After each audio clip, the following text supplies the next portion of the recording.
Kate Kunau. I'm the Associate Curator at the Cedar Rapids Museum of Art, and because unfortunately we are closed to the public, we thought it would be fun to share some of our favorite pieces from our current temporary exhibition across the Atlantic, American Impressionism through the French lens. So this has always been one of my favorites ever since we were picking the exhibition out. I didn't realize how heavy it was going to be until it actually got here. But this is Arcadia, Montecito, California from the 1920s by Richard Summer Meryman.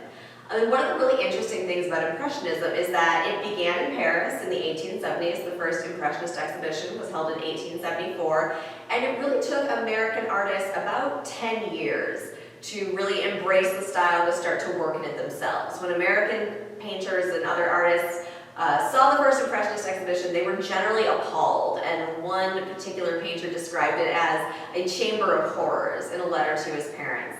But around the 1880s, American artists started to come around and embrace Impressionism as a style that they were interested in working in themselves. And this really held out for a number of decades. So when Meryman is painting this in the 1920s, that's really part of the golden age of American Impressionism. And if you've been to the museum before and have seen our Grant Wood and Marvin Cohn galleries, you'll recognize that both Grant Wood and Marvin Cohn also painted in the American Impressionist style.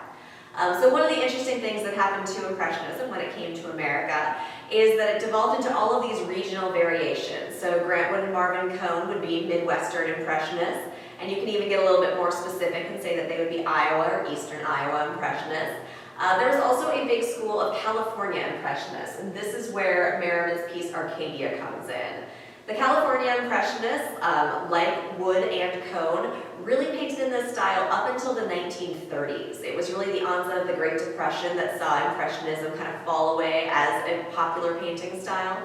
But the California Impressionists had a number of artist colonies in Carmel by the Sea and Laguna Beach where they would gather and paint scenes together.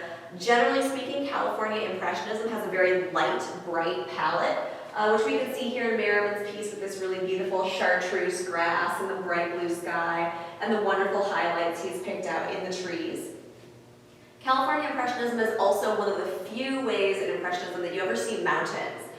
French Impressionists generally didn't go to the Alps to paint, and there weren't a lot of other places that featured mountains. And so California Impressionist works are one of the few places where you see mountains depicted in an Impressionist landscape.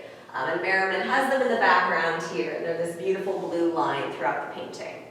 This painting is also unusual because Meryman was very devoted to the idea of the painting being in this particular frame, which is, as I said, exceedingly heavy. So he actually cut down his own work and folded the canvas over to make sure that it fit inside this frame.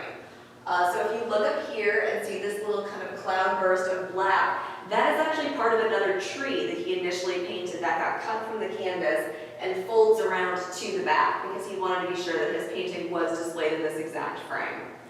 So it's been really fun for me to discover all of the different varieties of Impressionism that existed in America and compare them to what we have in our permanent collection here at the museum. So it was really a joy to see Meryman's piece and be able to interact with it like this. Thank you.